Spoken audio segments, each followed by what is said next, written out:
Olá, queridos, boa tarde. Vim aqui para a gente dar continuidade ao nosso assunto de biologia. Atualmente, só relembrando vocês, estamos estudando células. Só que antes de eu começar a falar, de passar as orientações, eu quero dar alguns apontamentos que eu fiz durante essas 2 semanas que a gente está fazendo essas atividades à distância. Primeira coisa, eu fiz um levantamento das entregas das atividades, anotei aqui no meu caderno, e o primeiro ano, podemos dizer que estão em dívida comigo.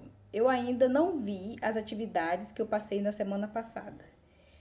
Eu estou me referindo às atividades que eu passei na primeira semana, que foi aquela atividade relacionada com o texto que eu mandei para vocês. E daquela atividade de todos os alunos do primeiro ano A, eu recebi 1, 2, 3, 4, 5, 6, 7, 8, 9, 10. 10 atividades do primeiro ano A, por vespertino. 1, 2, 3, 4, 5, 6, 7, 8, 9, 10, 11, 12, 13, 14, 15, 16, 17. 17 atividades do primeiro ano B e só 2 atividades do primeiro ano noturno. Então, quem está em atraso, por favor, se adiante, porque essas atividades elas serão avaliativas. Eu sei que existe um pequeno número de pessoas que não tem acesso à internet, usa apenas os dados móveis, e isso dificulta, mas eu sei que é um número pequeno, porque eu vi que o professor Ítalo fez um levantamento e poucas pessoas deram a devolutiva. Então, o que é que vai acontecer? Para essas pessoas que comprovarem que não têm acesso à internet, eu vou olhar as atividades, vou olhar o caderno no primeiro dia, assim que nós retornarmos da quarentena. Mas aquelas pessoas que têm acesso à internet e não estão entregando as atividades no prazo, essas pessoas não terão direito a me mostrar o caderno quando nós retornarmos.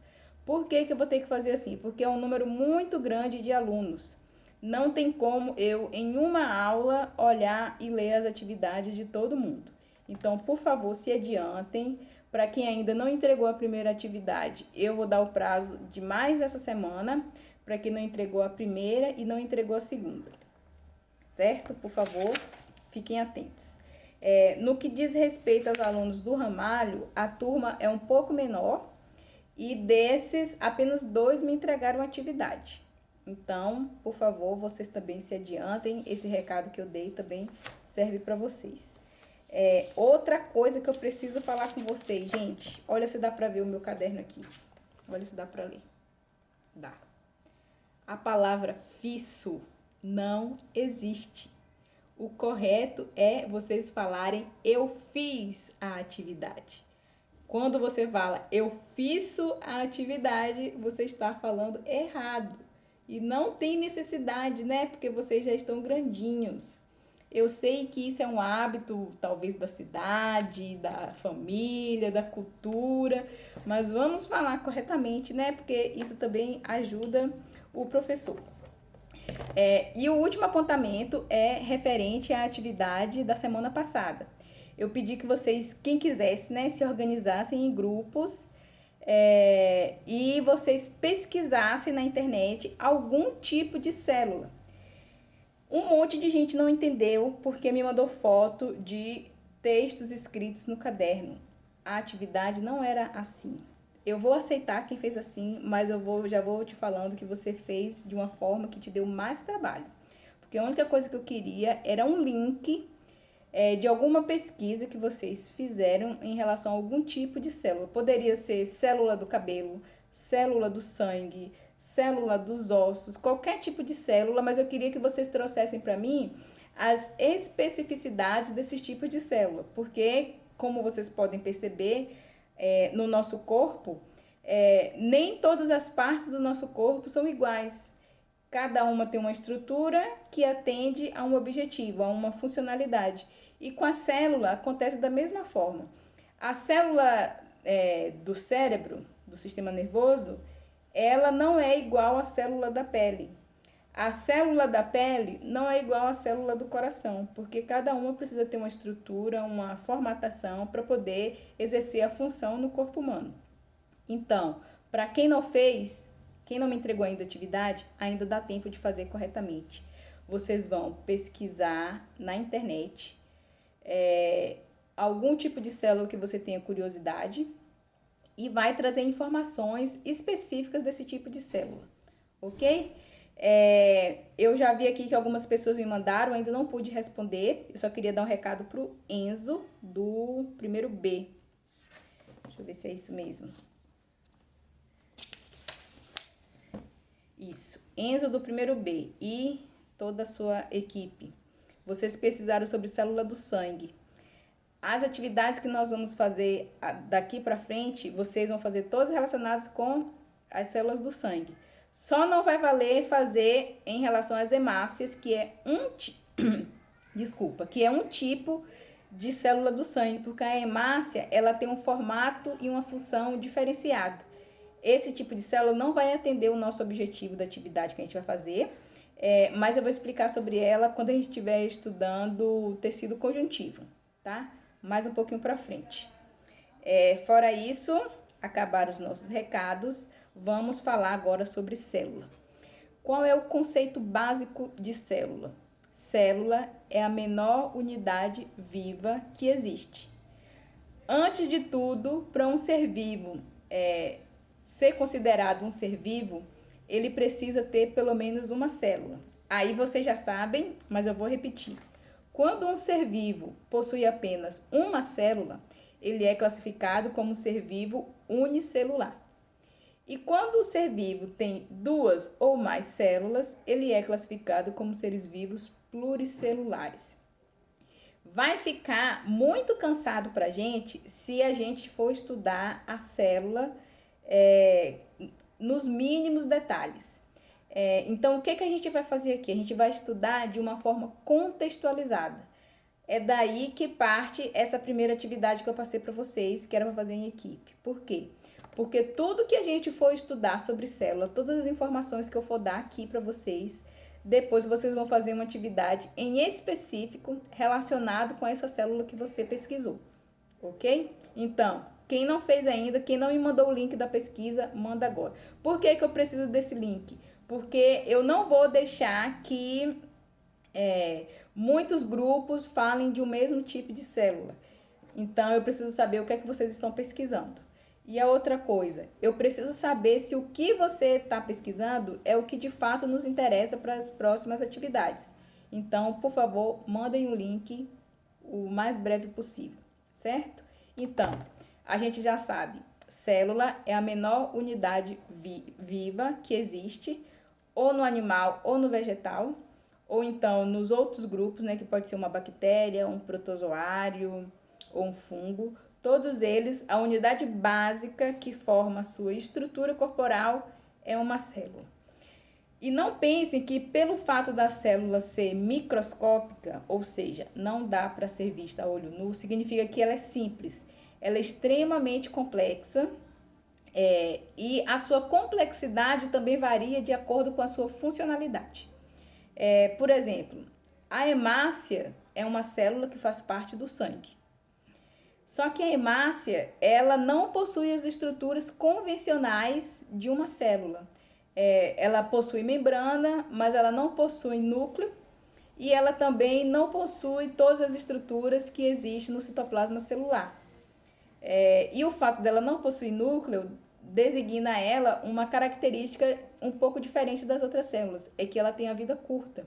Uma hemácia dura no corpo, ela consegue sobreviver no corpo de 90 a 120 dias. Depois disso, ela sofre um processo chamado de apoptose. O que significa? É a morte programada da célula.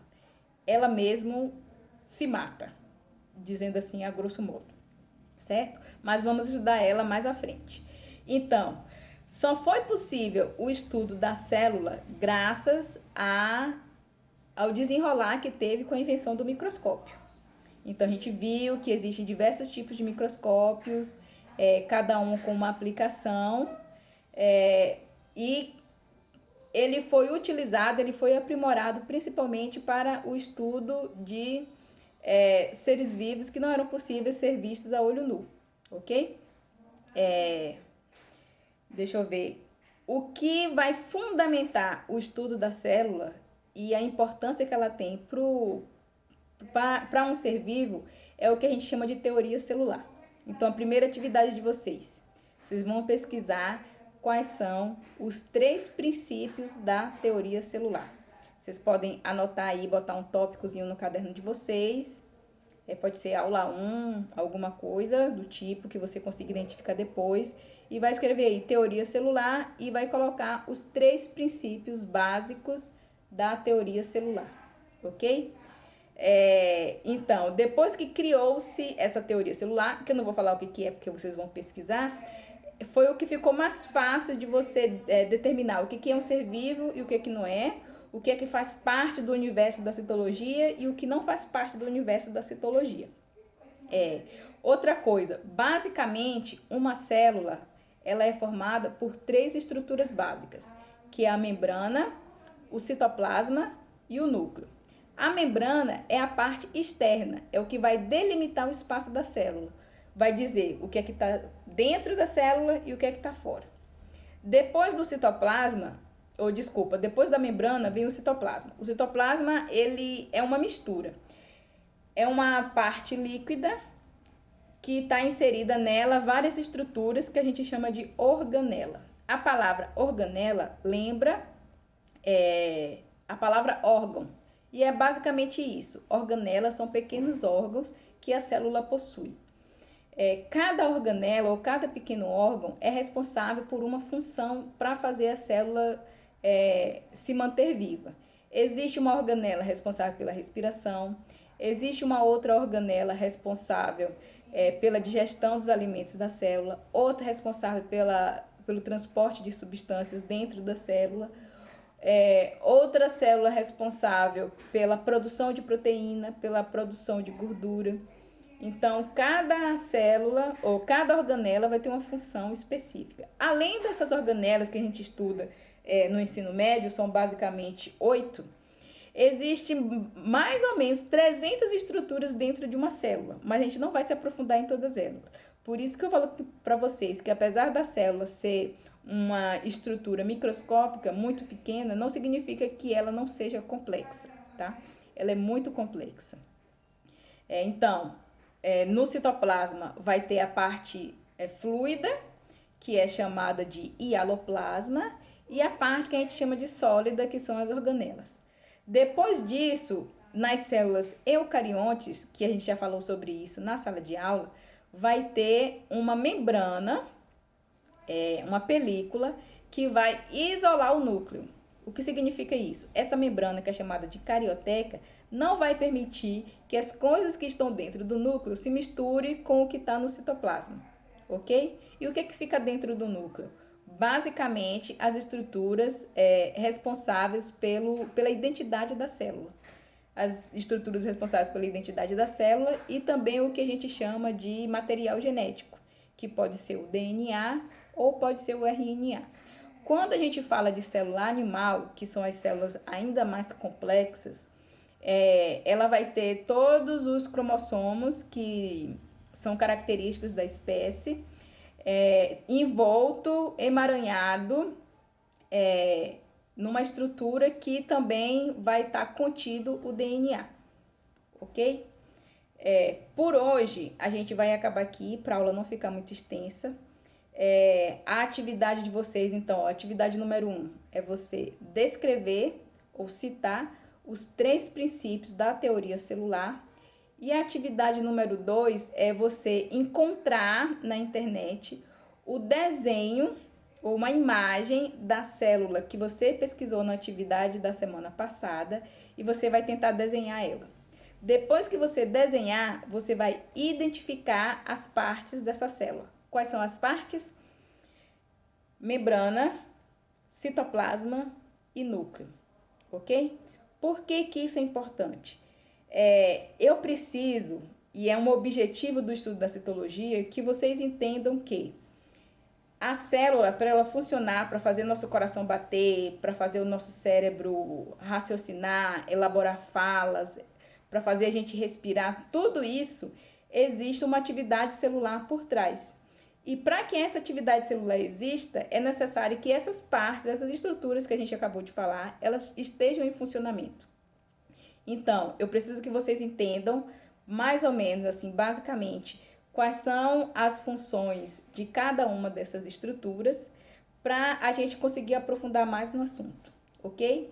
Repetindo, atividade 1 de biologia. Você vai pesquisar quais são os 3 princípios da teoria celular.